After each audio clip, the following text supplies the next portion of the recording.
Good morning, everyone. We are going to go ahead and get started. We are recording today's session so it can be available for you afterwards for review or for folks that are not here. So thank you for joining us this morning. We're glad to see you. I hope you are here this morning to learn about CAC's new HR and timekeeping system with UKG. If so, you are in the right location. Now then, we will get underway here in just a moment. We've got a couple more folks logging in. We'll give them just another minute, and then we are going to go ahead and get started. We'll walk through some slides this morning and show you some photos of what the system looks like and talk about how it works. And then we'll try to answer questions that you have as well. So you can put questions into the chat box if you'd like. And then we'll also have a block of time in the latter part when we'll open up microphones for anybody to voice questions as well. So I'm going to share my screen. Hang on just a second and we'll get up and underway.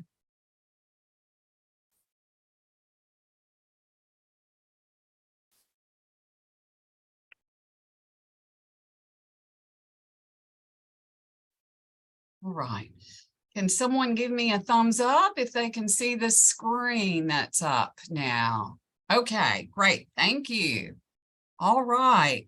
So we're talking about our new HR and timekeeping system, and this is by UKG. That's the company that does this system. So you'll hear references to UKG along the way. We acquired this system from UKG. They provide human resource and timekeeping and payroll systems for companies all over the United States and all around the world, really. It is an international company. They work a lot with municipal groups, with cities and counties, and with public agencies like ours. So we're excited about having this system available and working with it. And so today we're going to talk about how you get started in the system, about when we're going to start using the system, which is coming soon. Next week, we will be using this system. And so we want to help you get started.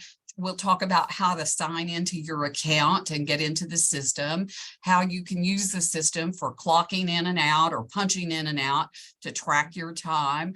We'll take a look at how you can navigate the application and move around it a little bit. This system is available to you on a computer. It's also available. There's an app that you can use on your phone. In some areas, we have a tablet kiosk set up, which also has the mobile app on it. Some of you, if you happen to be one of our drivers, you have a tablet that you use in your bus or your van, and the mobile app is on there, so you can use that. So there are several ways you can use it. We'll talk about those and how to move around just a little bit. We'll take a look at your timesheets, your information that is captured in the system and what that looks like, and how you can check your timesheet and make sure it's all correct. And if you experience changes, you forget to punch in or punch out one day, or you realize you had to do something a little bit differently than how it's captured on your timesheet, there's a way for you to notify your supervisor about that, request changes in your timesheet. We'll take a look at that. We'll also talk about how to request time off in the system. So if you're going to be taking sick leave or annual leave, you will be able to do that through this system as well. And then we'll talk about the process for getting started with UKG and how and when we're going to be using it. As I mentioned, we will start with the next pay period. That starts on August the 6th, which is Sunday. And so most of you start capturing your time on Mondays, but a few people work on Sundays. And so our pay periods start on Sunday and they go through Saturday at the end of the second week. It's a 2-week pay period. So we will start with the pay period that starts this Sunday on August the 6th.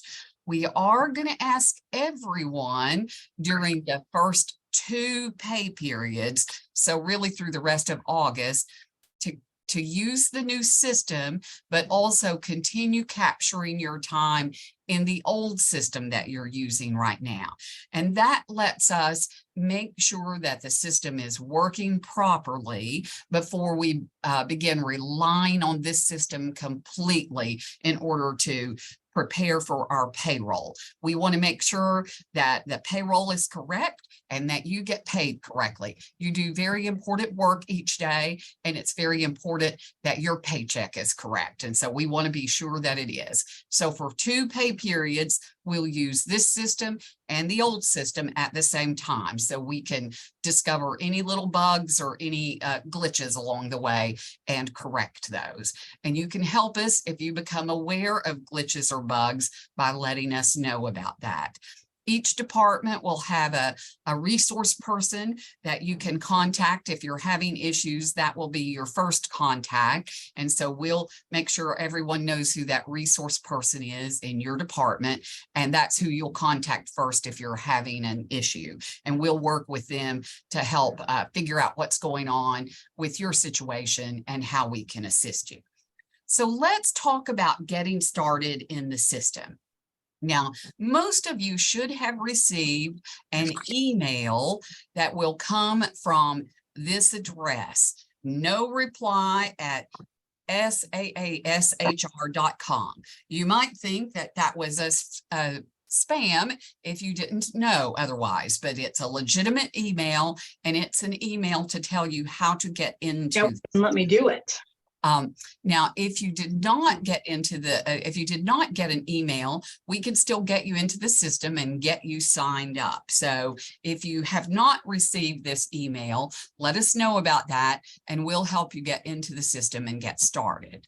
The email that you received, if you got it, is going to say something like this. It's going to tell you that we're in the process of changing our software, and it's going to provide you with a login. That's a link. And if you click on that link in the email, it will take you to the UKG system where you can log in. It will also tell you your username, and the username is generally going to be your first name plus your last name, lowercase, don't have to have any capitals in it, and no spaces or no dots in it.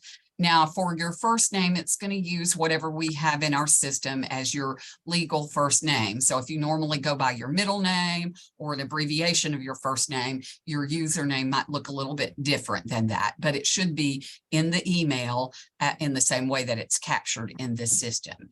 And it will also give you an initial password to get into the system. And that's the same one for everyone. It's welcome to CAC 12 !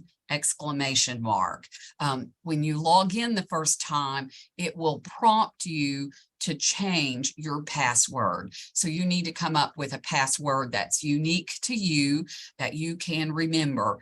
Now, it's very security conscious, this system, so it requires a password that is 15 letters long, and it has to include some capital letters and also some lowercase letters, and it has to include at least one number and a special character or a non-alphanumeric character like a exclamation point or a question mark or a star or something to that effect. And so 15 total characters with a mixture of uppercase, lowercase, number, and special characters. If you're like me, you need to write that down somewhere so you can keep up with it, because I have a hard time remembering that each time. Now, when you log in the first time, if you click on this link in your email, you're going to go to a page that looks like this. And so you'll see this address that shows up in your browser, and you'll see a page that looks like this, where it has a place for you to put your username and your password. And so when you get your email, it has a page attached to it that talks about the mobile app, and it gives you instructions for downloading the mobile app if you want to put that on your phone. And you can do that, and we'll look at what this page looks like on the mobile app. It's pretty similar to this though. But if you log in on a computer, you're going to see this page right here. And you will put in your username and you'll put in that password, the welcome to CAC 12 exclamation mark that's in your letter. Now, the very first time that you log in, you're going to have to do what's called a virtual code authentication or a multi-factor authentication. Many of you have probably done something like this in the past. If you do banking online or use a lot of online systems, they have a multi-factor authentication required. It's an extra step to help protect your identity and your information. What it means is that the system is going to send you a code that you'll need to use in order to prove it's really you. And so they're going to ask you if you want to receive a code by text or by a call, a voice call, or by email. And so you're going to tell it which one you want to do. Now, it's going to have a little screen that pops up that says to configure your virtual code settings. And it's going to include phone numbers in here, which might be your actual phone number or it might not be. You can put your phone number in here if you want to get your code by text or by voice call.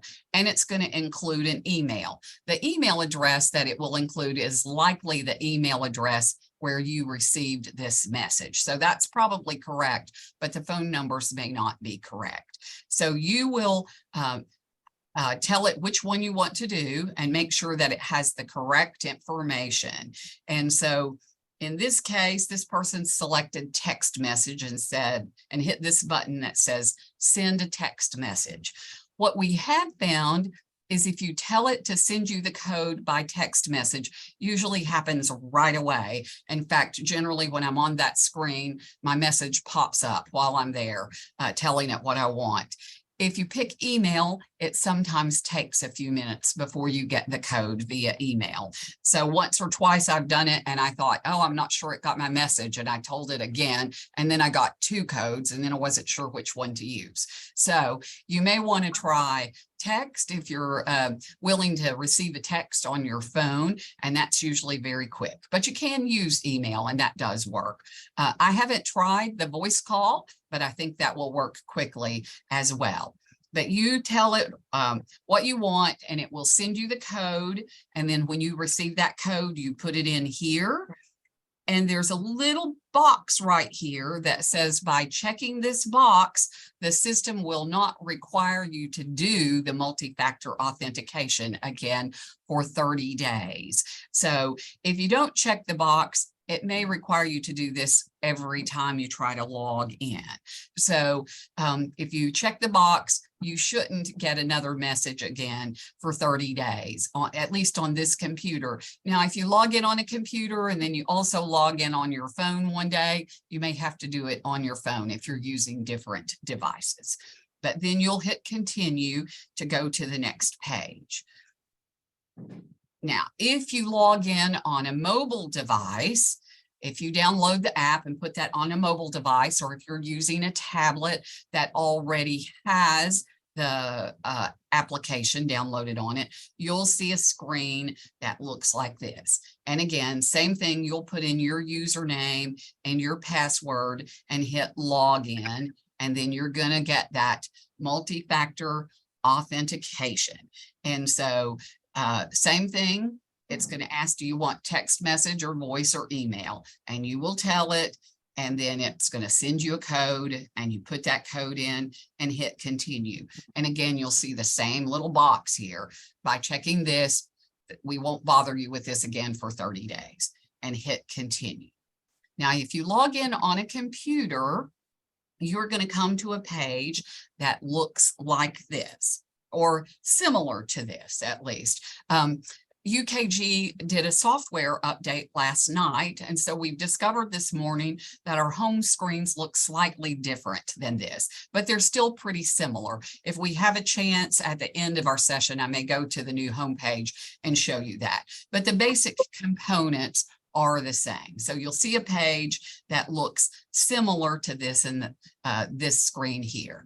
If you log in on a mobile device, you're going to see a page that looks a little more like this. So it's got the little widgets here. I think the latest version has circles instead of little squares. But so this is what you'll see on a mobile device.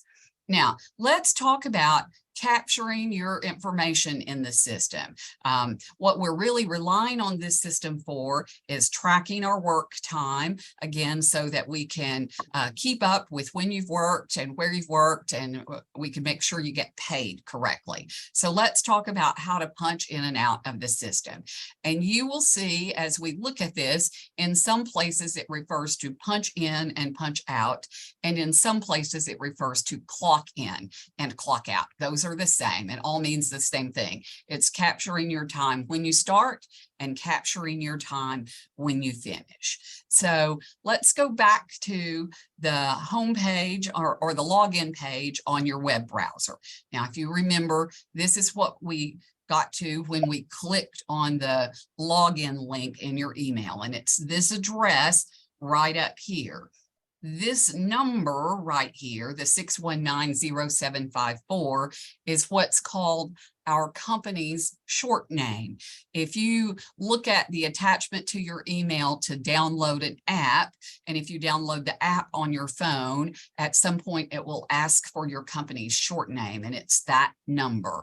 And that number is on that page that tells you how to log in on an app and how to download the app.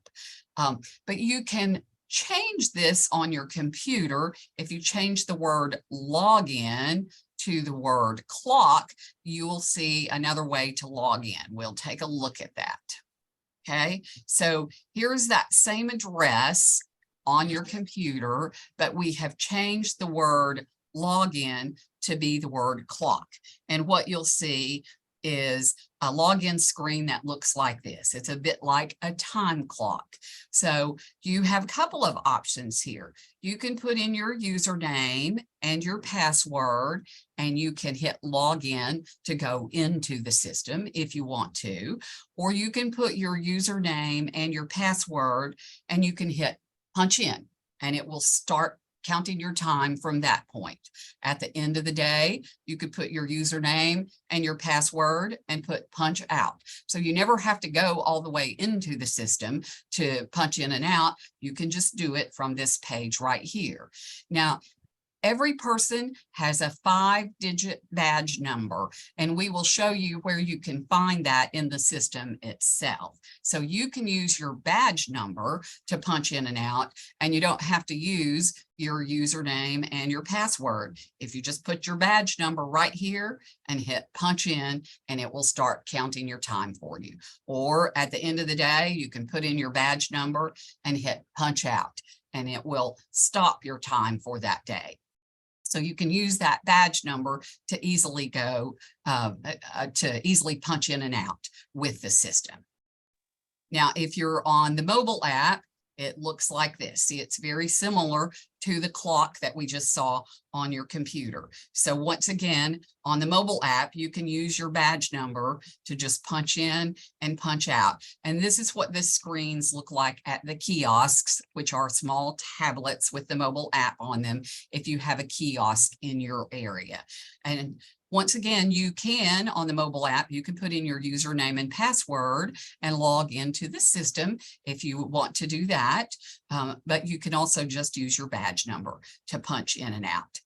Now, if you do log into the system, there are still ways to clock in and out from there. So here's your home page that we saw on the computer a minute ago. And if you look in this circle right here, you'll see clock in and clock out. So if you want to log into the system, you can log in and then you can just hit clock in or clock out right here. Now, if you wanted to take a look at your timesheet to see what you've been doing already during the week, you'll see the word My Timesheet or words My Timesheet right here. If you click on that, that's going to take you to your timesheet, and it will look something like this. So here's your timesheet, and you can also clock in and start your day from your timesheet itself. So you'll see clock in and clock out right up here on your timesheet. So you can go to your timesheet and kind of check and make sure you punched in and out yesterday, and then you can go ahead and clock in for today if you want to do that. So you have several options for clocking in and out. You can go into the system if you choose to, but you can be really quick and use your badge number, and it just takes a couple of seconds. So let's look at the system just a little bit and how you kind of move around in it. So I'm going to go back again to this home page on the computer. And if you see here, we've got 5 areas identified, and you'll see 5 numbers in circles up through here. So item number 1 is the hamburger menu, and that's these 3 lines right here. Someone said this looks like a hamburger bun with a hamburger patty in the middle and a hamburger bun on top. So I think that's where the name hamburger menu came from. Item number 2, this little CAC logo is your home button. Wherever you are in the system, if you click on that CAC logo, it will take you back to your home page. Item number 3 over here is a little question mark, and that is a help button. If you click on that, you'll get some information with some questions that will help you navigate your way around the system. It doesn't mean someone will come down the hall to check on you and help you, but you will get some information that will help you. Item number 4 is a little bell, and that's your notification button. It looks much like a notification button in Facebook or LinkedIn, some other social media applications that you might use if you're familiar with those. And you'll see in this case, there's a little red circle up there with a number in it. That's to tell you that you have some notifications or some to-do items. In the system and on your homepage, you'll see a mailbox, and this says my mailbox, and I have my to-do items here. And so if you've got something up here, if you have something that requires your action, then you can click here on your mailbox to see what you need to do. But you'll also get notifications that don't require action on your part. Like if you submitted a request to change something on your timesheet and your supervisor has approved that, you'll get a notification that they've approved it. Or if you've submitted a request for time off and your supervisor has approved that, or if they rejected it, you'll get a notification letting you know about that. And the last button over here, it will have your initials in it. This is test employee number 3. So you'll see TE here, and there's also a TE over here in this little circle. That will take you to your profile to let you see your information that's in the system. And there's also a log out button there where you can log out. Now let's take a look at the hamburger menu. And so if you click on these 3 lines, the hamburger menu, it's going to take you to a page that looks a little bit like this. Now, this is part of what's just been updated. And so on here, you see my favorites, and then these little icons that indicate my info, team, or settings. So for most folks, they'll just have favorites and my info on there. If you're responsible for supervising other people, you'll have a team setting. And if you're responsible for administering the program, you'll have a place where you can access settings. It looks like on the new hamburger menu, these little icons have gone away. And so it just says, there's a favorites option, and then there's my info. And if you click on that, you'll see the same kinds of things you would see under here, under my info, right? So in this case, we pulled up this person's menu, and you'll see they've got the favorites and my info and a team. Now, one of the things we're going to encourage you to do when you first log into the system is to look at your information. We have in the system your information about your work here at CAC, and it has your personal information like your name, your address, your phone number, your email.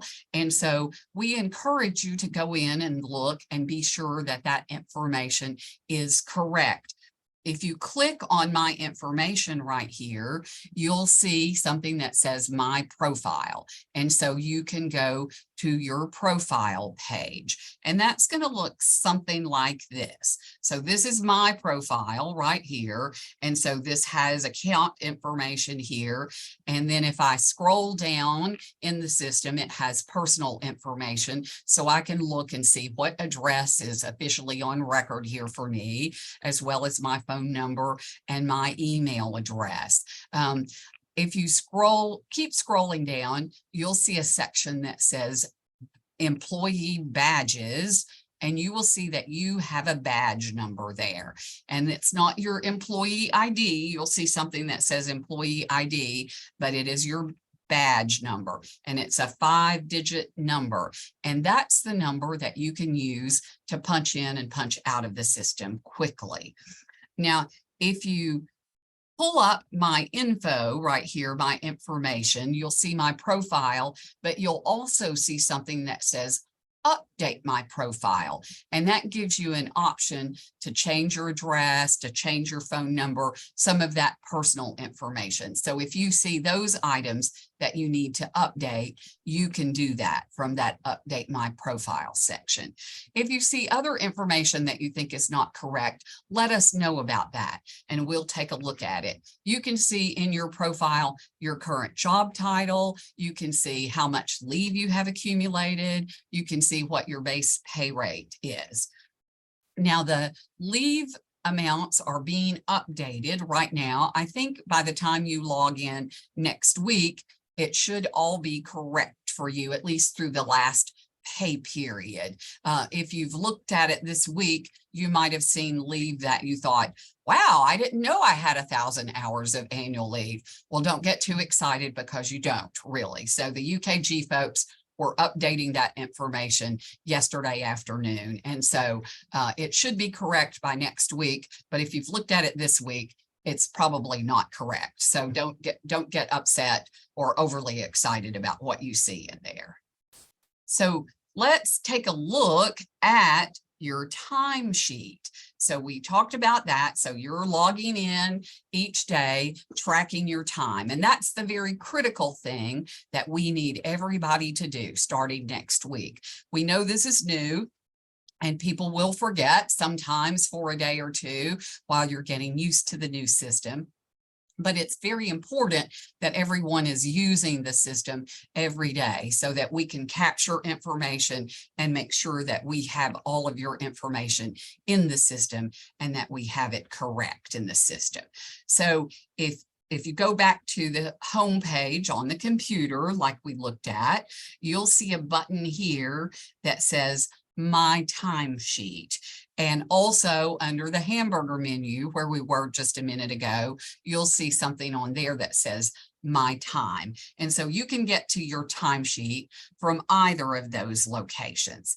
And when you click on My Timesheet, you'll see something that looks like this. So this is a timesheet showing the times that this person has clocked in and clocked out during the week. And so it lists all the days of the pay period along through there, and it will capture your time in and your time out. Now you can't put time in here. It's capturing the time that you clock in and clock out each day, but it shows up on this this timesheet for you.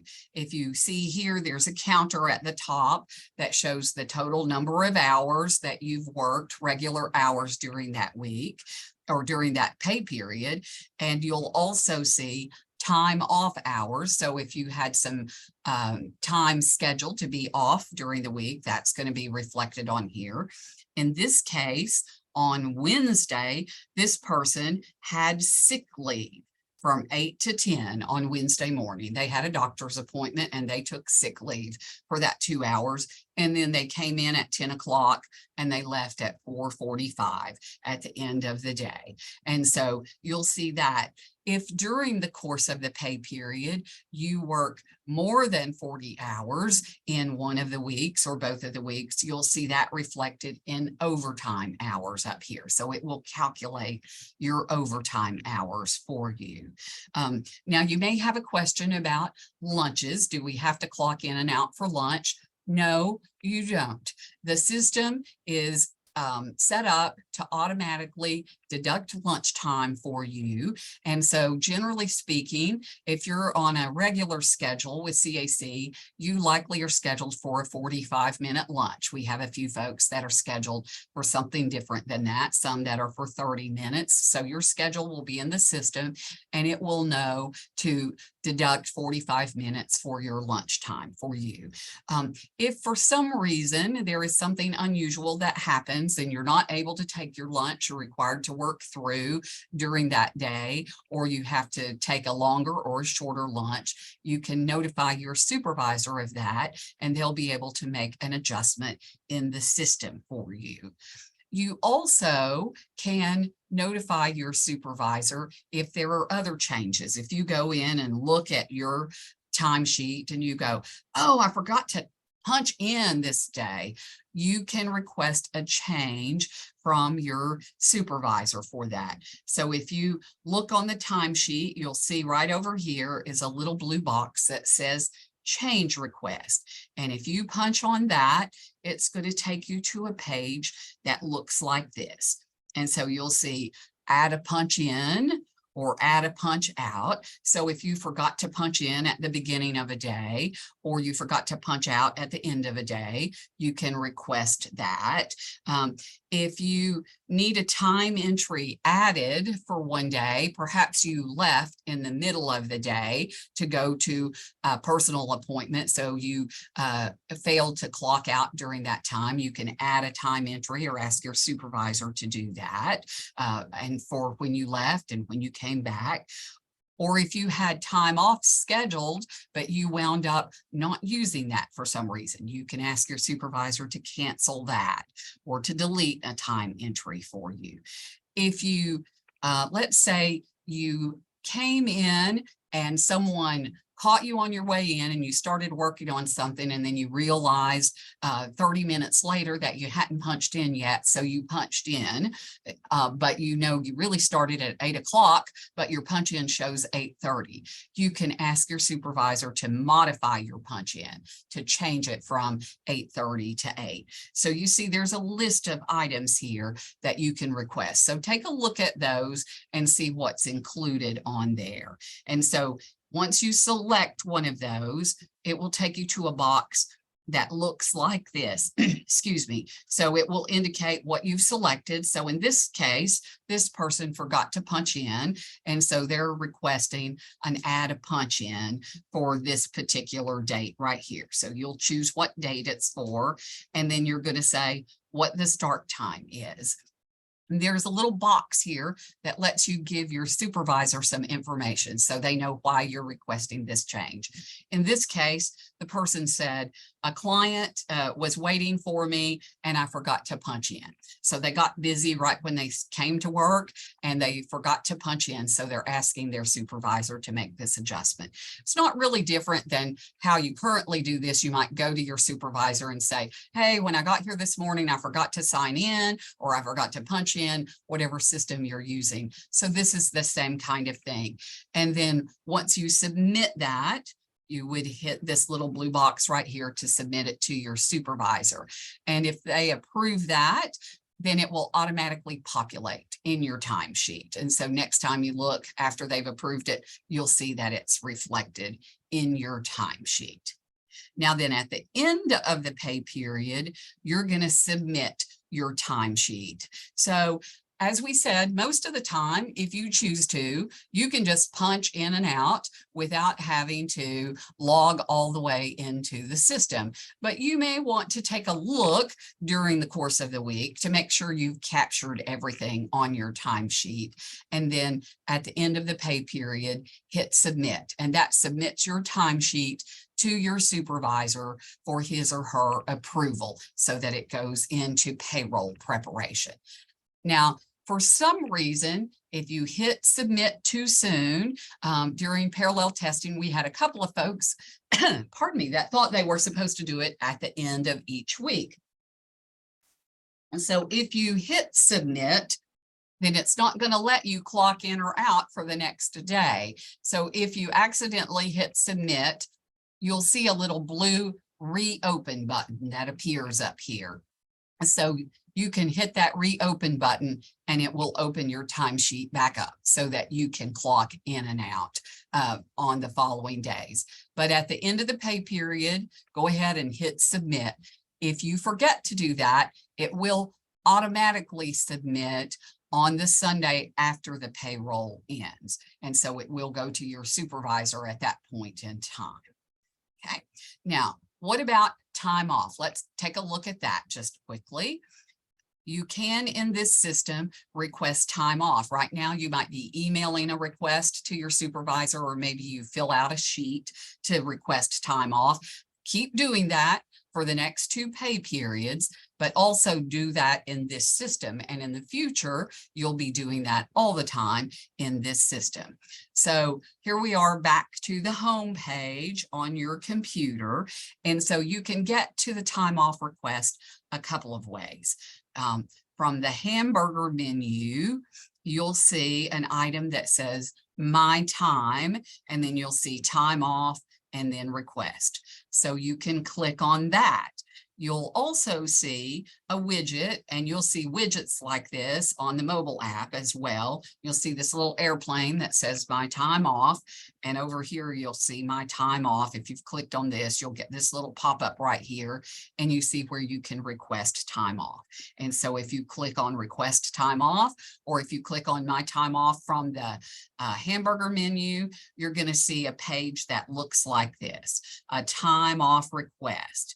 And you'll notice there's a calendar here, and you'll see information about how much leave time you have accrued, annual leave and sick leave, and comp time if you are a person who accrues comp time in your program. And if you click on this little sheet right here, you'll get a drop-down box that looks like this. Generally speaking, you're going to be requesting annual leave or sick leave, and so you'll pick those over here, or possibly comp time if you receive comp time. And once you've selected that, this little box right here that says Start Request will turn blue. And if you click on that box, then it takes you to this page. And so it will have populated this box with what you've selected, in this case, annual leave. And you'll see a little box right here that says request type. And in the request type, you can tell it if you're requesting a full day or multiple days. So if you're asking for vacation for next week, you can ask for all 5 days at one time, or if it's a partial day. In this case, this person is requesting a partial day. So if you click on partial day, then you'll get a little more information to fill in right here. It's going to say what date, and then from what time to what time. Now, if you're saying a full day, it's going to ask you for what date. And if you say multiple days, it will show dates from what day to what day. But for partial day, it wants to know what day and then what hours.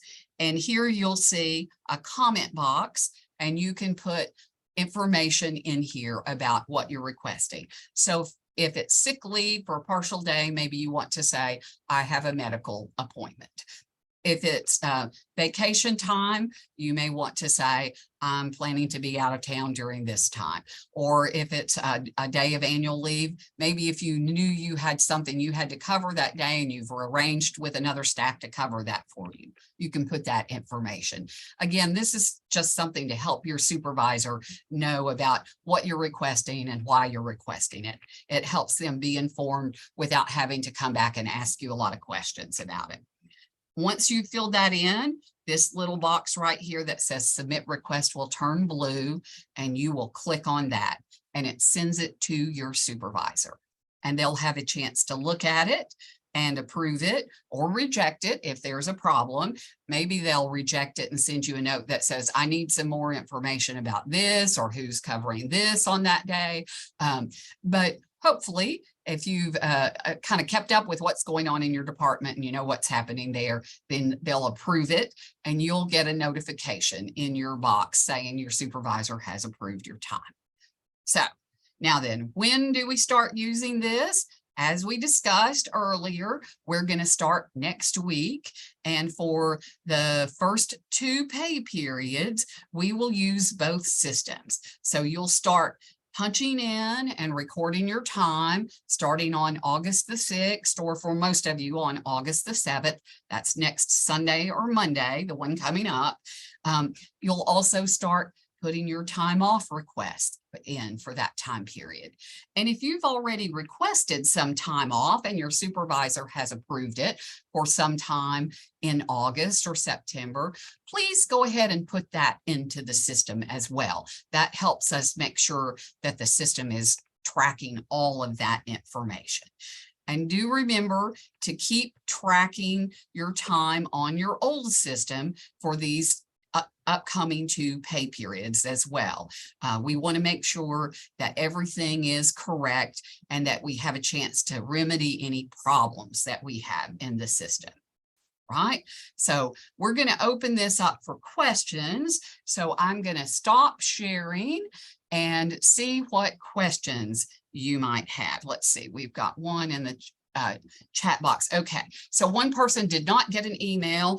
Yes, and Renee sent me a message about that, and we will we'll get an email out to you, but you may be able to go ahead and get into the system without the email. So if you use your first name and last name with no space and no period in the middle as your username, and then the initial password is welcome to CAC. That's WELCOMETOCAC 12 exclamation point.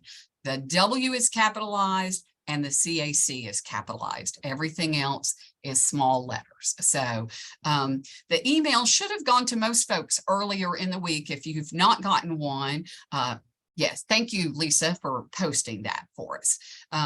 If you've not received one, let us know and we'll see about sending out an email to you. But again, you may be able to get into the system. You can use the link that you saw in here, the address, and these slides are available for you. So you can use the address in here to try to go ahead and log in.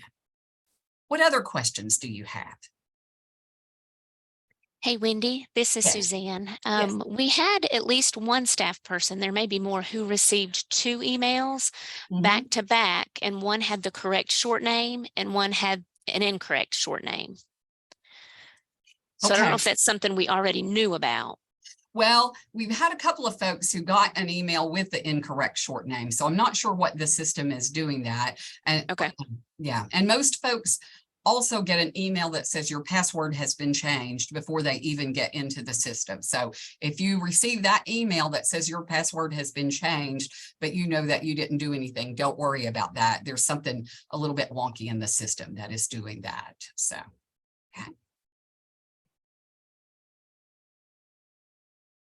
Okay, and Lynn, I see your note, so we'll make it a point to try to get out an email to you. Lynn.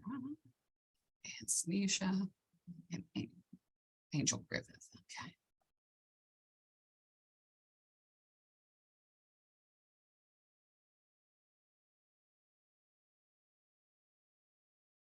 Angel, we've got you too. Okay. So sick hours should be fixed by next week because mine's showing up wrong. Yes. Yeah, what you'll see in there right now is not correct. So don't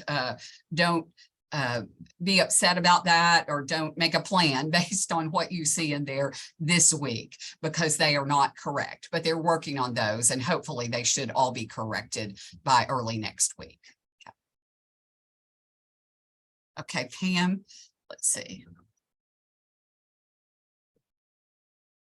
I think we need to send you the list of people, Wendy. I don't think the people who were saying they didn't receive it, I don't think we sent you their names. Okay, all right. So we need to do that, and we will. Okay, so if you're with Head Start, then Suzanne and Renee are going to take care of getting your name to us, so we'll get the emails out. So you all can coordinate with them about that. Any other questions that folks have?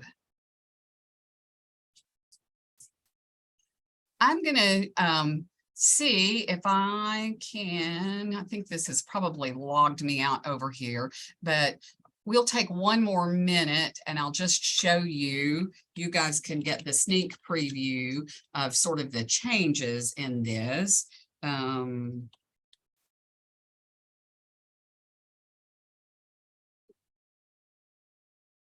so you can see it's a little bit different, but not drastically different. Okay. All right. I'm going to share my screen.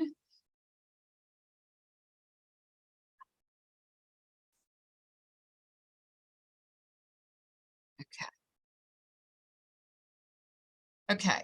So you can see this looks similar to what we saw in the slides a minute ago. The background is white. It's I find it a little bit harder to see, but it's the same kinds of things across through here that you saw previously. Now, a couple of people were not seeing their widgets up here this morning, so I don't know what that's a function of, but the hamburger menu looks just a little bit different. So let me show you that. So you see it no longer has the little icons across the top, but it does still have my info and team and settings. Now, if you're not supervising anyone, you won't have either of these two. And if you're not responsible for administering the system, you won't have settings. So most of you will just have my info right here. So, but you can see my info, and this then has information along the side. So you can see my profile. You can change your password or change your security question. So no, that's not what I meant to do. Sorry, I'm moving around a little bit crookedly here. So expect. Okay, here we are. Yeah, so you'll see my profile and my pay and benefits. You can see my time, where you can request time off. You can see your timesheet. So you'll see these items along the left over here. So it just doesn't have the little single head and double head icons that we had previously. Okay, so that's kind of the new system. That was an update to the software. And so we expect we'll have those kinds of things that happen occasionally. So there will be minor changes in it, but it shouldn't be significant changes, I don't think. So hopefully you'll still be able to find your way around without too much difficulty. Any other questions that folks have this morning that we can answer for you? Thank you very much for participating. Oh, someone said,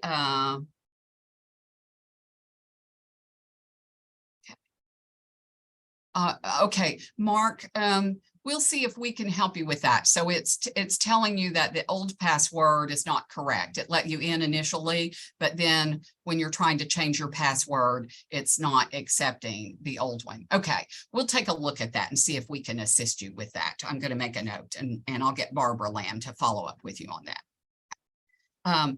Thank you all for participating today. We're excited about using this system. When you start using it, you'll see that you'll be able to see information.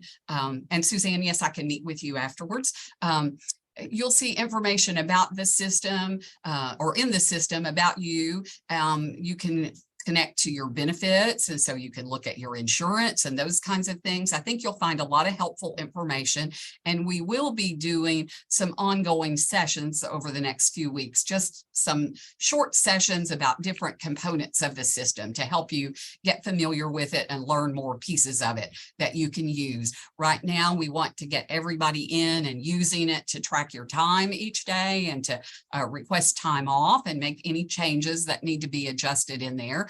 But we'll be helping you learn more about the system in the coming weeks. And I'm excited to have it here with us, and I think you will be too. Now, our payroll is still going to be prepared by Knox County, and so that will be the same as it has been. You'll still be receiving your notice of deposits or check stubs in the same way that you have been, but we are hoping to migrate over the next couple of months to an email-based version of that so that you can get your pay stubs by email. We'll talk more about that in the coming weeks, but for right now, that will be the same. You can update your W-4 form in this system if you need to do that. So there's a place for you to do that and to make changes or make changes in your direct deposit. You can do that in this system as well. So it offers you a lot of opportunities. So thank you all so much for participating today, and don't worry if something doesn't work as you expect it to.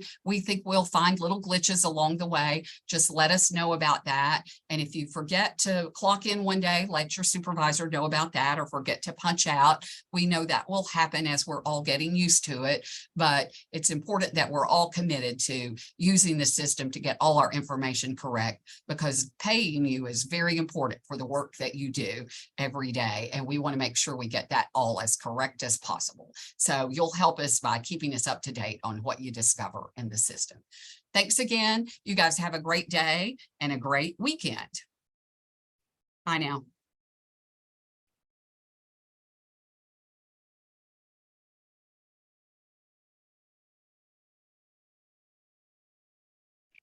Shyla, you can stay on if you want, in case Wendy has any questions. So Wendy, Shyla's area code was wrong in the system, so she did not get the authentication code.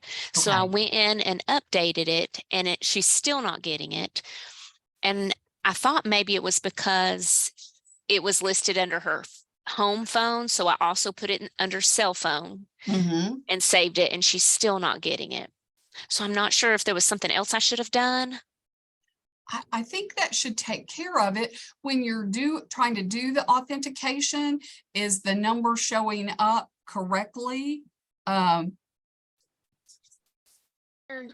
do the part where the authentication, it only shows the last 4 digits of my number. So the last 4 digits look right, but I couldn't see the rest. Oh, so you can't tell.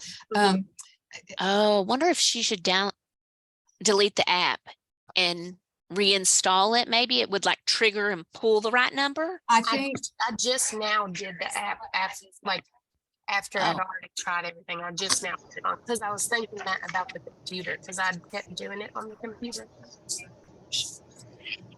I don't think it matters if the phone number in the system's correct or not. It's basically what phone you're using.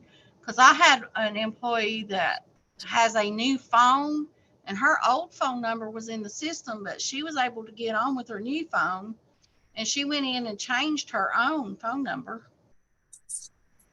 I think, yeah, it only matters about what's in the system, Libby, if that's what it has pulled to send you the number for authentication. And I didn't say to this group, but I've told some of the other groups, our old system was so old that it didn't have a space for area codes in it. So if you had an area code that's different than 865, the import into this system gave you an 865 area code. So that's why the information that was in here was not correct. But is there an opportunity, Shyla, for you to overwrite that number before you select send a text message? Will it let you do that? No, and I could probably, I mean, just to get in the system for now, I can do the email, because it'll probably send me the email. it just takes longer, and I don't have my email address that's on here on my personal phone. So like whenever I'm clocking in and out, I won't have access to that. Like if I have to verify those things, Gotcha. I would have Yeah. to do it on my computer. You should be able to, once you've done your verification on your phone and on your computer, you shouldn't have to do that again for another 30 days or so on there. And I don't know if you'd run into the same issue then or not. Ostensibly, it should be pulling from the system to use your number that's in there, I think. So Suzanne's right. There may be merit in uninstalling the app and reinstalling it, because it might just be tapping into the old information that it had in there already. And so that might make a difference. And so you might try that if nothing else seems to be working. And we were able to, with a couple of mobile applications for people, it looked like it would already populate the information and it looked like you couldn't change it. But I found that if I just stuck the cursor in there and started typing, it would let me overwrite what was in there. So I was able to put a new phone number in for folks that way to get the text message. So, but I don't know in which cases it is doing that and which cases it isn't doing that. So. Okay. All right. I'll go down there and see if we can figure it out. And then am I fine to change people's primary email addresses? Does that affect anything on your end? No, that's Okay. fine. Yeah. So if you want to make an adjustment in that, then that's fine. And I think the system is going to use whatever is identified as their primary email address for sending notifications or any emails that are pertinent. Okay, I just wasn't sure because Shyla has changed, but they are linked. We did like an alias type thing where when she changed her last name, if she gets emails to the old email address, she will receive them to the new. Forwards, gotcha. But Yeah. I thought I probably should go change it, just change it to the new one. I think that's a good plan. Yeah. Okay. And I'm logged on, Suzanne. It just won't, like, so I can see it. I just now did it with the email password. I just can't get the phone one. So it might just, maybe I'll try it again later or something, and just to see if it does it. Well, okay, well, just let me know. If you've logged in now, it shouldn't ask for a verification again on your phone. So okay. At least not for 30 days or so. Once in a while, it seems to do it sooner than that, but that's the whole point of checking that little box, is so that you don't have to do it for another 30 days. Okay, that sounds good. Okay. All right. Thank you, Wendy. Thank you, Shyla. Yeah. Good luck. Other questions anybody has? Okay. All right. I'm going to close this out then. Thank you, guys.